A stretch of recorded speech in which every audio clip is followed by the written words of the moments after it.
గురవే నమః. కృష్ణాష్టమి ఎప్పుడు జరుపుకోవాలి? 27 సోమవారమా లేక 27 మంగళవారం చేయాలా అనేది గనక చూసుకున్నట్లయితే ఈ కృష్ణాష్టమికి లెక్క ఏమిటి అంటే నిషీధి సమయానికి అంటే రాత్రి కాలానికి అష్టమి తిథి ఉండాలి. రోహిణి నక్షత్రంతో గనక కూడి ఉన్నట్లయితే మరింత విశేషంగా ఉంటుంది.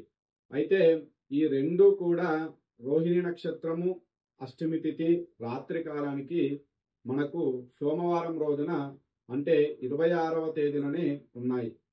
27వ తేదీ మంగళవారం రోజున ఉదయము 7 గంటల వరకే అష్టమి ఉంటుంది. అలాగే రోహిణి నక్షత్రం కూడా రాత్రి వేళ ఉండదు. కాబట్టి 26 సోమవారం రోజుననే కృష్ణాష్టమి. కృష్ణాష్టమి అనేది సోమవారం కానీ బుధవారాల్లో కానీ వచ్చినట్లయితే మరింత విశేషమని నిర్ణయ సింధు గ్రంథంలో రాయబడి ఉంది. అయితే ఈ సంవత్సరము సోమవారం రావడము మరొక విశేషము. కావున ఈ కృష్ణాష్టమి రోజున ఉపవాసము, కృష్ణ పూజ, జాగరణము ఈ మూడు కూడా ఈ విధముగా కృష్ణాష్టమి వ్రతాన్ని ఆచరించినట్లయితే పితృదేవతలు తరించి వంశాభివృద్ధి అనేది కలుగుతుంది.